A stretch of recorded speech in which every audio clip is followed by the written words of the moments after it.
Branding sets the perception among prospective buyers. Online presence of businesses require thoughtful branding that converts visitors into buyers. What are the main ingredients of creating a memorable and profitable brand identity for a business? Shane Rielly is here sharing the workflow to create online branding for businesses. So let's welcome Shane on the show and get started. Hi, Shane. How are you? I'm good, Devinder. Thank you for having me. It's really You good to be here. you are welcome. So before we get into the fancy world of branding, why don't you give a quick introduction about your online life? Okay, great. So as you said, my name is Shane Rielly.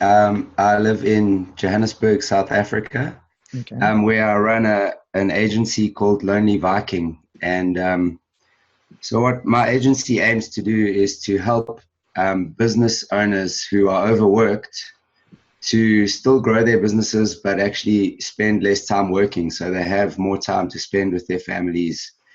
That's kind of the aim of our business when it comes to our clients. And the way we do that is through branding for one, and then we do website development, but we also do conversion rate optimization, a little bit of marketing, and we do automations.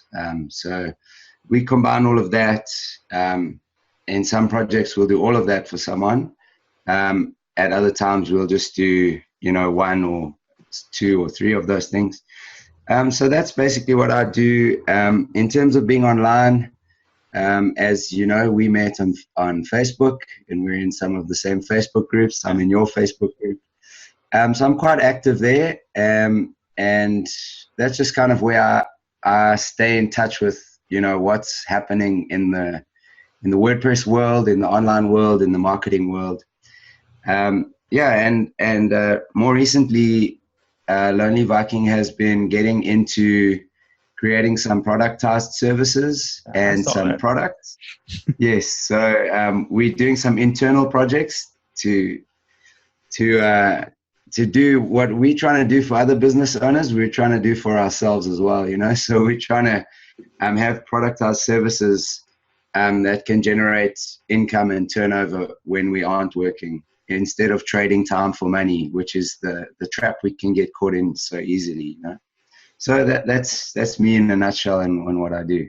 Awesome. Now let's talk about online branding. Now, typically when a client comes and he says like, I just need a logo for you to design to me and maybe a website, and they don't talk in terms of branding, and you need to explain to a client, average client, what the branding is all about. So how would you define branding to a person or convince that there's a process behind it? It's just not, slapping some colors here and there and making the logo or web design. Yes, exactly. I think the challenge is that most people's perception of branding is that it's visual. So they'll think of things like the logo, the typography, the colors, the fonts. And while all of those things are extremely important, our approach to branding is that it's far more holistic than that. And so a brand, it actually consists of so much more than just those visual aspects. And so I would try to explain to the client that branding is essentially all of their messaging, all of their external communication. But more than that, it's actually an internal thing that determines how those external factors will manifest. And so usually when we get an inquiry from a client, we will try to assess exactly what they're looking for, and then get them to fill in a form on our website. Mm-hmm. And we do that for a few reasons. The forms will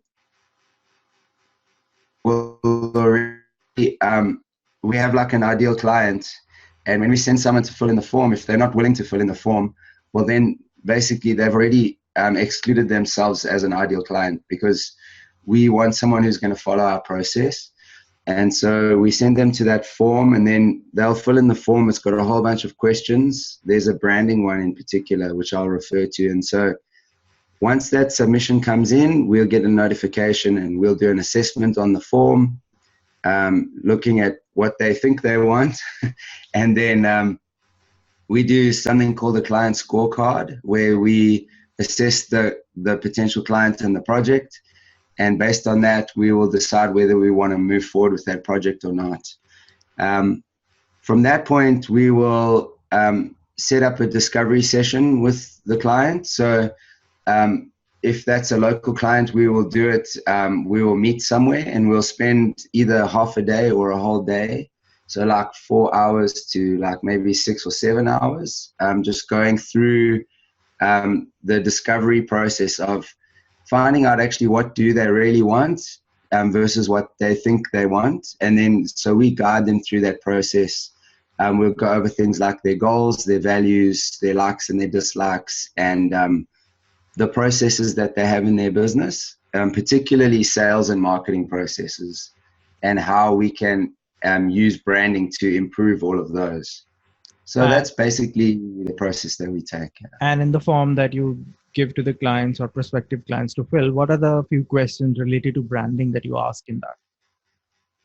Okay, so there are quite a few questions, but I'll just pick a few interesting ones if I can remember off the top of my head. So we'll ask them questions like, what are 3 words that you would like people to use when they describe your business to a friend?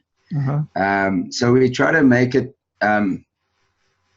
we try to make the language of it easy for them to answer the question, rather than what are 3 words that describe your business, so how would you like it to be described? Again, we'll have the antithesis of that question, which is to say, what are 3 words you would like people to never use when they speak about your business?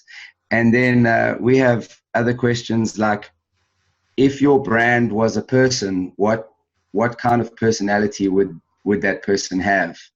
And so we're asking them to think of their business and their brand in a different sense than maybe what they're used to.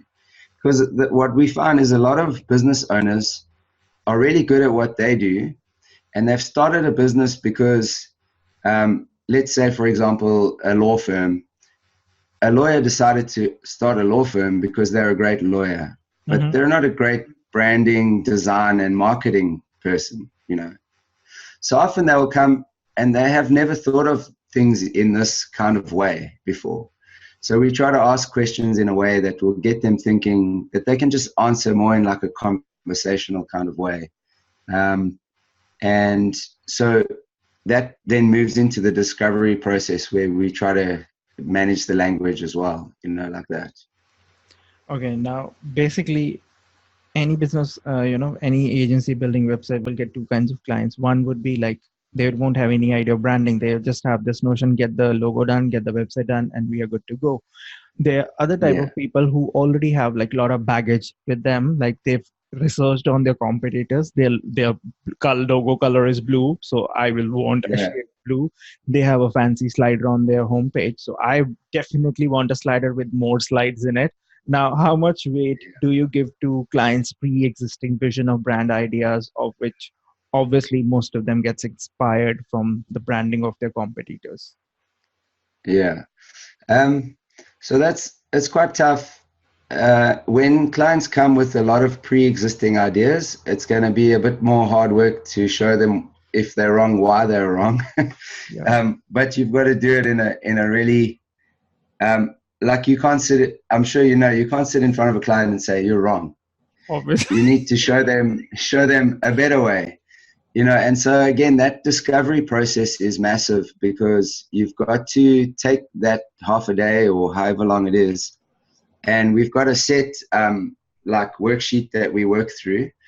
And then, so as we're going through that, it takes a little bit of skill to say to the client, what do you want in this instance? And then you've got to keep saying, why do you want that? Why do you want that? Until you eventually get to the point where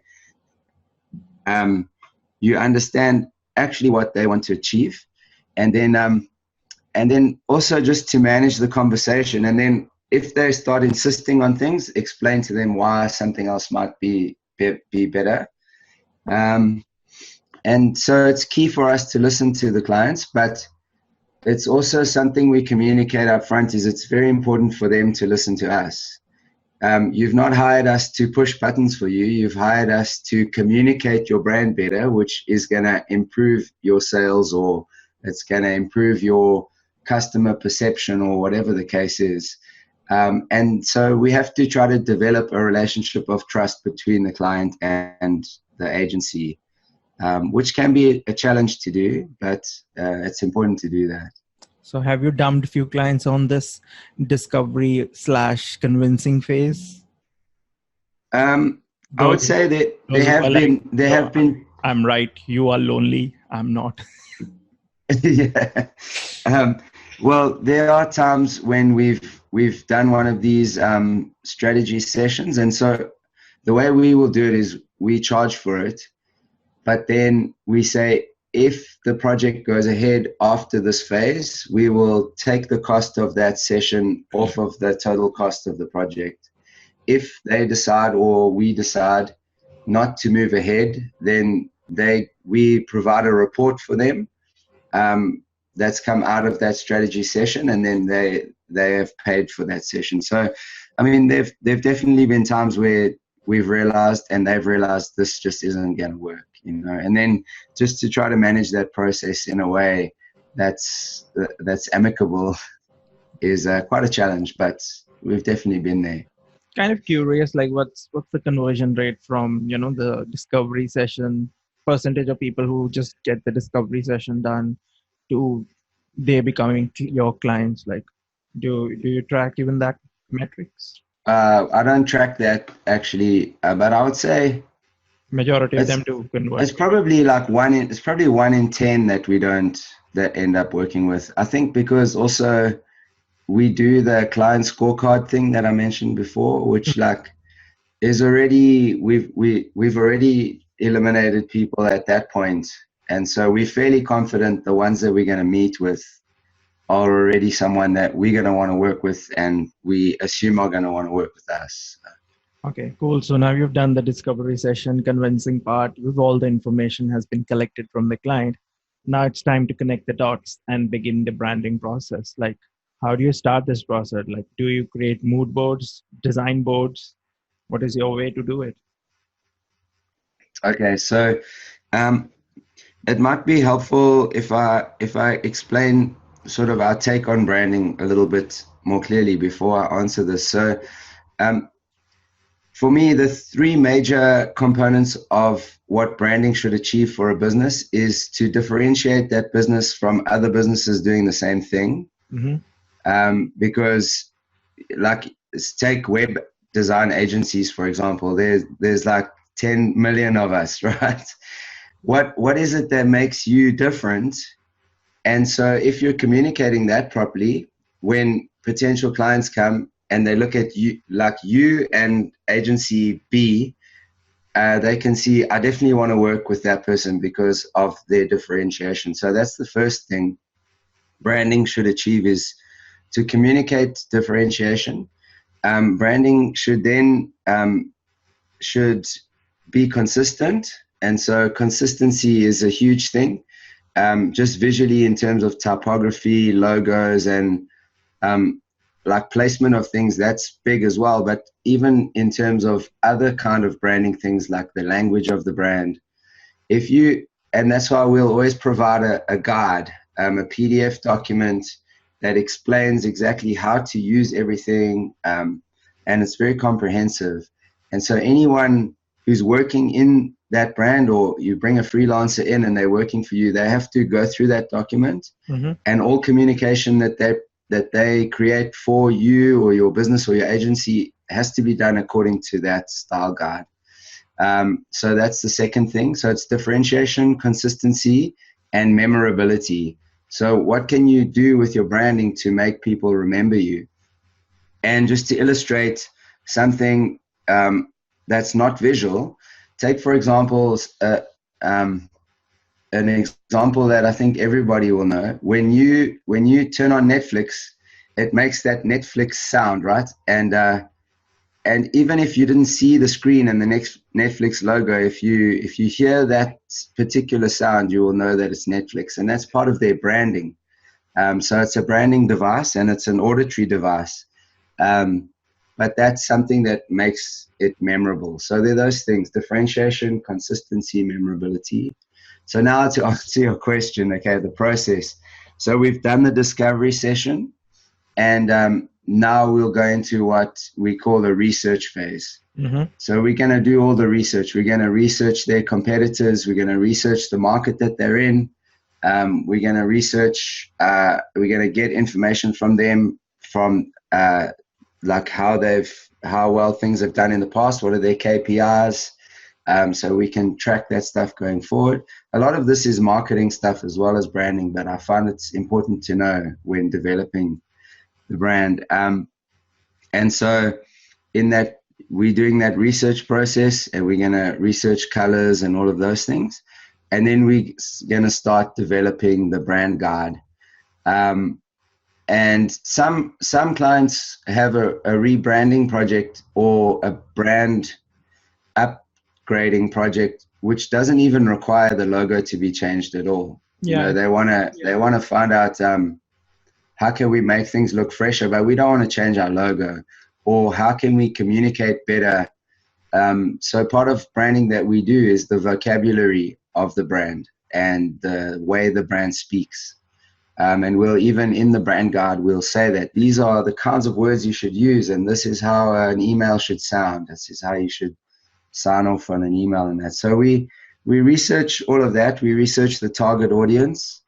How would they respond to different things? And all of that stuff gets like put into determining how the brand operates in terms of how it sounds and looks and all of that. Yeah. Cool. So now you've done the groundwork and it's time to build the building itself. So in real asset creation process, like what things you create, like if it's like completely branding from scratch, we are talking about a new business, new branding.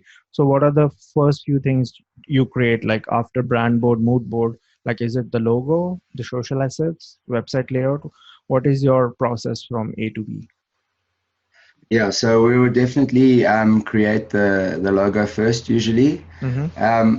A lot of people would say they would call the logo the hero of the brand.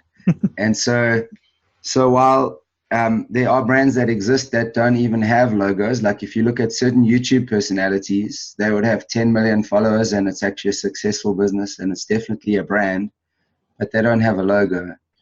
So a logo is not essential to a business, but for the majority of businesses, I think it's an essential. And so that's something we'll work really hard on. Mm-hmm. And then we will figure out, we'll get to the point where the client is happy with that logo.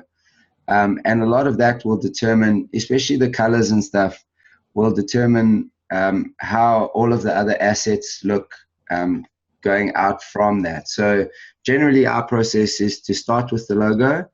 And then once we've got the logo done, we will move into creating those other assets and incorporating them into the style guide and putting them in a natural hierarchical flow in that guide and that kind of thing. Okay, so logo is the first thing, which is the last thing in the process. The last thing, I think I don't know that I'll do it the same every time. Mm-hmm. It's just really finishing off that style guide and making sure that it's cohesive, that it's communicating well.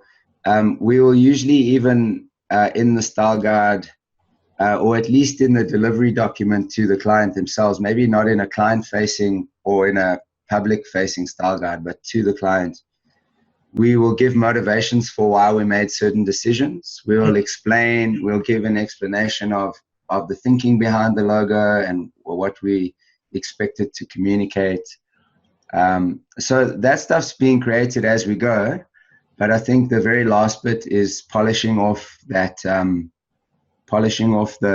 guide and the delivery so that they understand exactly why everything was done as well, so that they can communicate that when they need to. Cool. So I'm going to ask you a very subjective question here. So how do you connect this branding process with clients' business goals? Or is there even a thought given to this during the branding process?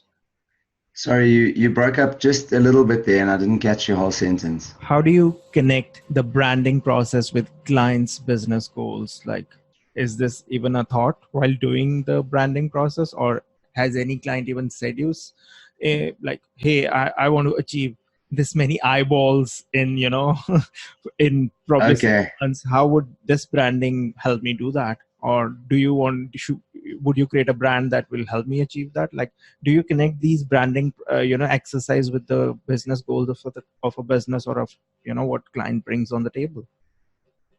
Um, Not so much for like a specific outcome in terms of like something that would be more like a marketing goal. Mm-hmm. But what we do is in the discovery process. So my take on branding is that branding is holistic and it's an inside out process. And so what I mean by inside out process is that you when you're developing a brand, you first have to understand what your goals and values and likes and dislikes are.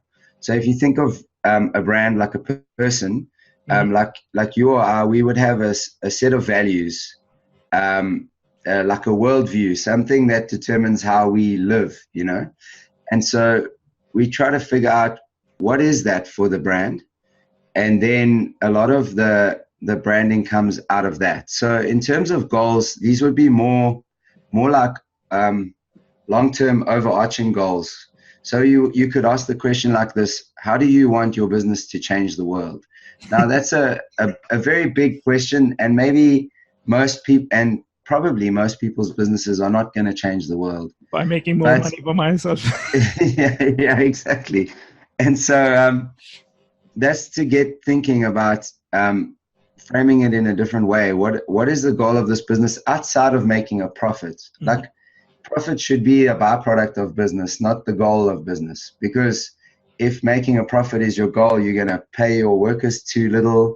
You're going to look for the cheapest suppliers, possibly. And so I think when you see profit as a byproduct rather than a goal, and Mm-hmm. then seeing the goal as like, so like I said to you in the beginning, our goal at Lonely Viking is to help overworked business owners grow their business and get their time back. That's like, we feel like we'd be changing the world a little bit if we can help some clients to do that, and they can spend time with their family that they wouldn't have. We've changed the family, you know? And so this is like a way to think of it in a big picture way. And so in terms of those kinds of goals, that definitely is incorporated into the branding and how the brand looks and sounds, and the vocabulary and all of that. In terms of like saying we want our website to have 50,000 visitors a month in the next 6 months, we would take that on rather as a marketing project than a branding project. I think in terms of branding on a website, the general like communication and look and feel is what's going to keep people there or keep them coming back. And so we try to approach it like that. Or annoy them. Depends Yes, who made it. with pop-ups. Or a video with autoplay audio. That's the best way to Yes. annoy this way. Okay, so we've talked a lot about a new business and new branding. Let's talk about an existing business. Now, how does one evaluate existing brand status and decide on tweaking, on creating a new brand identity? Like, how do you evaluate, like, okay, the existing brand is not working and we need to tweak, or maybe just scrap it up and make a new one, or just make a new version of an existing brand? Yeah. Okay. So I reckon this again would be part of the discovery process. Mm-hmm. So we'd have to find out from the client what do you feel is not working, and Mm-hmm. why do you feel it's not working. I guess a And lot of times generally, we will get the answer, hey, my sales are dropping. yeah, exactly. So that's why you've got to keep digging and digging. A lot of the time, those kinds of projects will just be that you need to really just tweak the messaging. And in a situation like that, we would spend, I think, extra time going over an ideal client profile, or what some people would call a customer avatar. And in understanding better who the brand wants to speak to and who they want to communicate with, we will be able to create that communication better. And one of the challenges is marrying what they want to say and who they want to say it to, but also that to make it authentically communicating the values of the brand. And so we try to get those two things together. But like I said, in a project like that, it would be more about understanding what's not working, figuring out why, and then tweaking that and changing it to help them make it work. And branding for websites that are under your care plan, or the businesses who are regularly in touch with you for your services, like after how many quarters or years do you suggest that there needs to be a brand refresh or tweaking down the line? Okay, this is a challenge. So we get clients who come to us for websites, and sometimes they'll have a terrible logo, or they just have no concept of branding whatsoever. And so we do try to communicate to them that we're happy to build a website for you, but it would be really beneficial for you to go through a branding project. Often they're not keen because they think we're just trying to upsell them and make more money out of them, which I guess we are, but we only communicate that when we really think that it would be valuable. And so that's one of the challenges. And one of the things that really hurts me, if I can say it like that, is to build a really nice website with a terrible logo. It just doesn't feel good. And so we try to communicate that. In terms of companies that we've done a full branding project for, we when we deliver, we explain to them that a brand is try to think of it like a person. It's a living thing. And so as you go, you're going to have certain things that you realize, we've got to tweak and change that. We've got to maybe change some of our ideal clients. We've got to change some of our communication. Maybe the language that we've been using isn't working. And so it's just assessing that on an ongoing basis. And then we'll just do follow-up calls with them every now and then, ask them how it's going, ask them what they think. But I really do think if branding is done very well, it can last for ages. It can really, it doesn't have to be updated like 6 months or a year or whatever. I think maybe what you're asking though more is in terms of the look and feel of the website itself. Yep. And so if someone's website is starting to look old or not keeping up with the times, then I think it's definitely time to relook at that. But I don't think that would so much be changing their branding altogether. It might just be a website refresh. I'm not sure. It's like a case-by-case basis, I guess. Cool. So let's talk about results now. We all want results. So does clients, right? So I'm paying you money. Where is the result? So just kind of curious, is there an objective way to measure results from fresh branding, or is it all subjective? To a large degree, it is subjective. I'd have to say that. I think one way that it can be measured is in the traffic feedback. Went up. Yeah, the traffic went up. You can track via Google Analytics a little bit, but then there could be other factors that made the traffic jump. Yeah, so I don't know so much whether you can get a lot of traffic by doing paid ads or good SEO and still have terrible branding. So I don't know that branding would necessarily bring traffic. What I would say is a great indicator of whether your branding is working is customer feedback. Mm-hmm. And so we try to help our clients to actually get more customer feedback. So branding, as I understand it, it affects every part of your business. So when you deliver a service or when you deliver a product, your branding determines how well you do that. It determines how well you so your brand values determine how well you provide that service, what your follow-up service is like, and all of that. And so if all of that has been put into place, you'll start to see the results of that in the client feedback.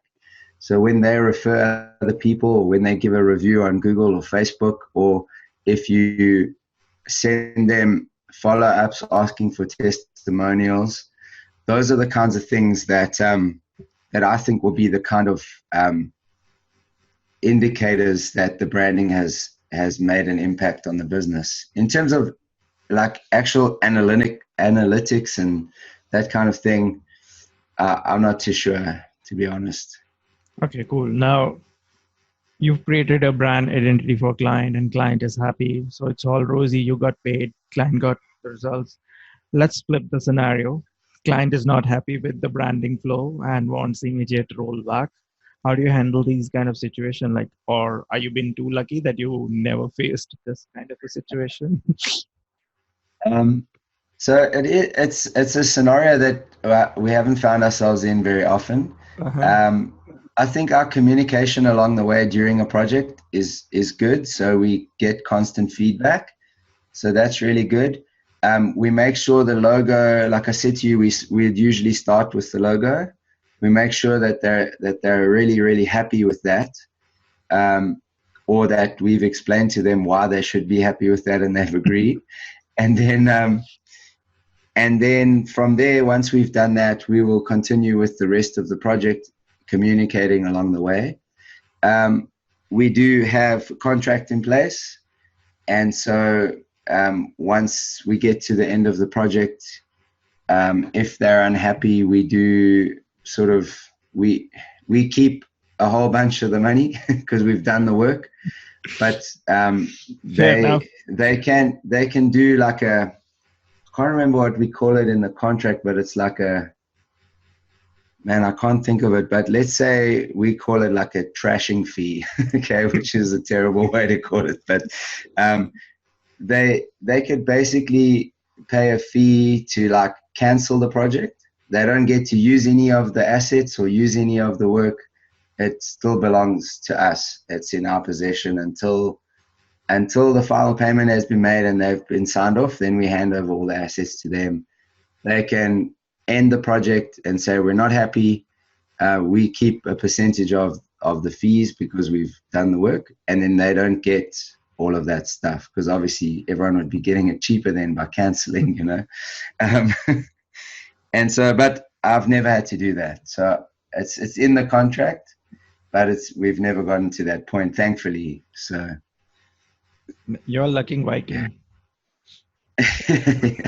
Okay, now in current times where website gets created in few hours, few days, few weeks, like how what is your timeline for overall branding, starting from logo to website design and social media for a specific project? Like how long does it stretch, for few weeks or few months? Like what is the average spread of your project? Okay, so this would really depend a lot on the scale of the particular project. So if someone just wants a logo, they don't want a style guide or anything, we don't like doing those projects, and we often don't. But a logo, we would probably spend maybe like 3 weeks. It seems quite long when you're thinking like you've mentioned in terms of websites in a day, which was one of your episodes that I just listened to yesterday, which was great, by the way. It works. It was excellent. Everything works on the internet. It's just you need to make it work. Yeah, exactly. And I think that's great. But spamming works. There are so many successful spammers. Yeah. I mean, and some people can go to Wix Logo Creator. Yeah, Wix has a logo creator, and they can charge $2,000 for that logo. Yeah. And I mean, like someone can go and get a logo there in 5 minutes, but it doesn't have all the research behind it. It doesn't have all of the years of expertise behind it and stuff like that. So that would take about 3 weeks. If we're doing an entire branding project where we've got to do discovery phase, research phase, development phase, and delivery, we're probably looking at about 8 weeks. Okay. Probably about 8 weeks in that process. Yeah. Cool. So unless the client really wants to get it done super fast, they can pay us extra and we'll work late at night. Money makes everyone fast, so that's not surprising. Okay. And do you keep these clients on maintenance care as well? Or is it like we are done with the branding and you can go your way? For a branding project, we don't have a maintenance plan. We will sometimes get them onto a plan where we create their graphics for them. Uh-huh. So we will make all of their social media graphics, and we don't do social media management because that's terrible, and I would never want to do that. I can't even manage my own social media very well, so never mind for someone else's business.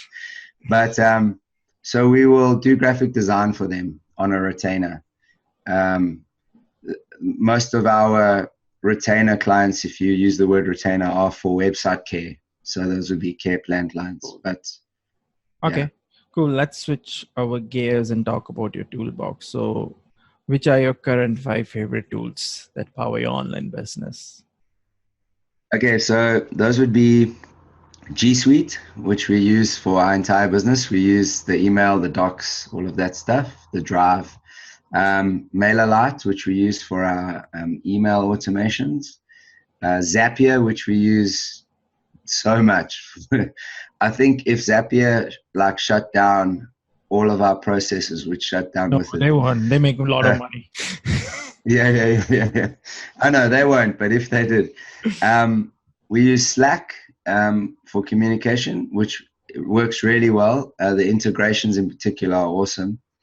And then we use Plutio for project management, and Adobe. Wait, that's 6. Adobe, the Adobe apps, which I reluctantly use, Yeah. but they're an essential part of our They business at the moment. So, send hefty invoices every month, so kind of yeah, it costs a lot, man. kind of painful. They're curious. Like even I have Plutio lifetime deal. So you have Plutio lifetime deal, and you've integrated Yes. everything in there. Like I've used it few times, to be honest. Like it's very neat, but I don't know if it works or not because I actually have not used in real sense in client management. So Yeah. I guess it works because you're using it for your clients, right?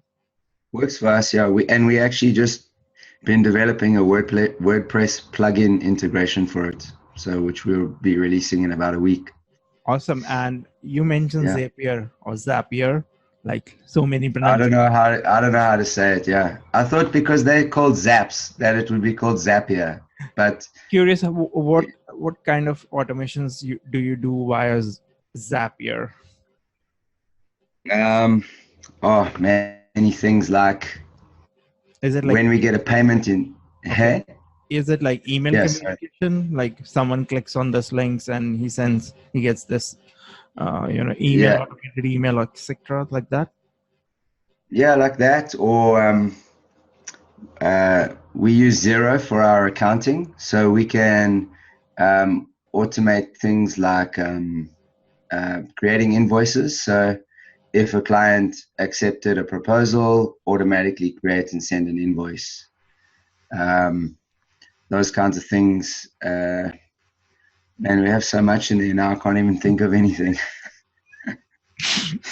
Okay, let's move on to the next question, which is a recommended web hosting service.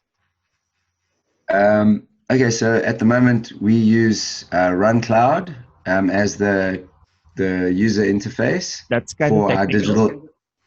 Yeah, for our DigitalOcean servers. So my business partner is really good with that stuff, so he takes care of that, which is awesome. And so yeah, we use Run Cloud with DigitalOcean. We did have a whole bunch of sites on Cloudways before, and that was very good as well. So why move from Recommend that. Cloudways to Run Cloud? Like, why did you run? So on Cloudways, the costs started to add up. So essentially, on Cloudways, let's take for example a DigitalOcean server will be $10 a month for the base one. Okay. Where that same server, if you buy it from DigitalOcean yourself, is $5 a month. Okay. So, and then Run Cloud costs about $9 a month.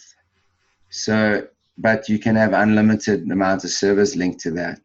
Yeah, that's And so we link that. Yeah. So every DigitalOcean server that we we add, we're saving $5 a month, essentially. So actually, you're saving almost 50%, right? Exactly. Yes. So that's why we moved.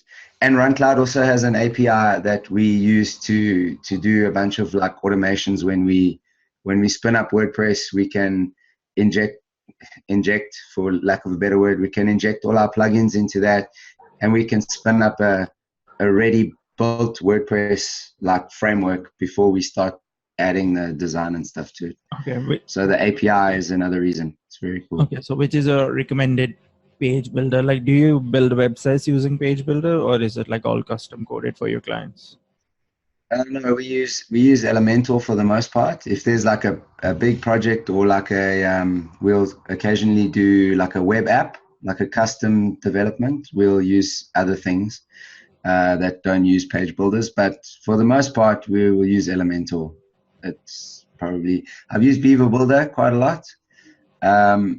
As a designer, I like Elementor more. There's more I can do with it. Elementor has more fancy goodies. Yeah. Beaver Builder is great as well, though. I've got Oxygen, but I still haven't had the time to sit down and try it out. Yeah, you need little patience to use Oxygen. It's not that It's not that easy as Elementor, because it's more of a developer tool, to be honest. Yeah, like for sure. People who've been spoiled with drag and drop in the front end via Beaver Builder and Elementor would not find it easy with Oxygen. But then Oxygen is kind of a different tool, and it's powerful in its own league. But then, when you are trying to move, it's kind of a different, even though it's like a page builder, but it's not exactly like a type of Elementor builder. So obviously, when you move to a different kind of tool, you will. But it gets good reviews, and people who use it, they use it.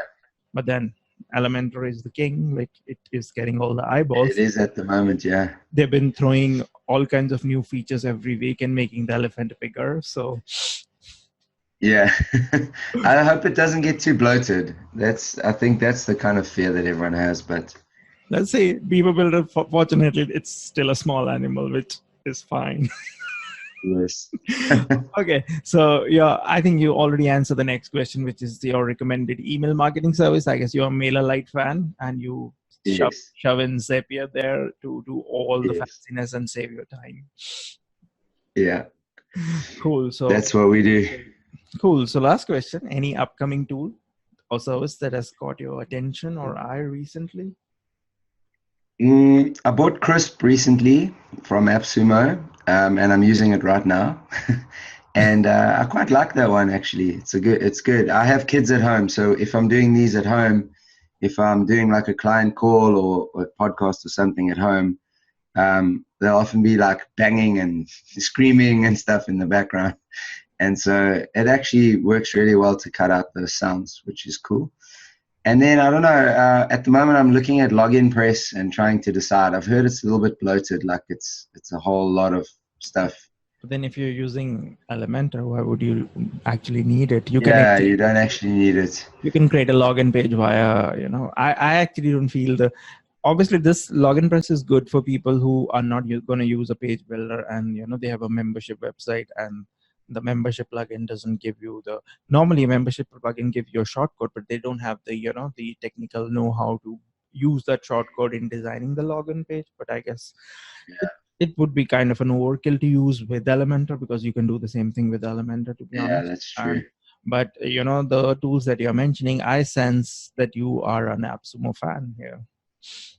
I'm a recovering addict. I seriously doubt the recovery part here. No, I recently, not recently, about a year ago, took on a business partner, and so I had to change my lifetime deal spending habits, because it was actually a little bit out of hand, if I'm honest. I have like that shiny object syndrome, and so I see a deal come and I'll think, man, I can use that in that way in the future, but it's all on the shelf. There are a few that I use that have been really, really valuable and worthwhile. Mm-hmm. But I must say, I haven't bought a lifetime deal maybe in the last 6 months. So I am recovering. Awesome. Even same here. No, I don't remember which last AppSumo stuff I bought. To be honest, I actually don't remember. I think it was deposit photo. I actually added more credits to my deposit photo last time, because that deal is like, golden. I don't know if you have that deal, deposit photos. I do. I think I still have 500 credits. Well, that will last you for at least a year, I guess. Yeah, but Yeah, it's really a good deal, because I personally avoid using free photos on client websites and all that, just to be careful. uh, I can use it on my own site, doesn't matter much, but if you're doing it for client sites and he's paying you, then it's good to use you know deposit photo stuff, at least because you have the licensing track, and you can show the evidence if something comes up. That's kind of yeah, tricky. exactly. We started using the Envato elements as well. I don't Yeah, know if I you've think they have heard of monthly that. subscription somewhere around It's a $19 or monthly, somewhere around that. yeah, They keep yeah, throwing it's a in the monthly discount. I saw subscription. it for $8.5 someday. Oh wow, Yeah, they that's keep. good. I paid for a year up front, and I paid 16.50, I think, per I don't month know. I for saw the. it somewhere like 2 weeks back that they were giving like a 40% discount for new accounts. probably, Oh wow. probably now you should not cancel it. Yeah, but that's quite cool because you create projects in there, and then you download the assets, and the license is linked to that project. And so you've always got that as a reference for where you licensed it, yeah, which is cool. Awesome. So before we wrap this episode, why don't you share where can people find you and what you can help people with?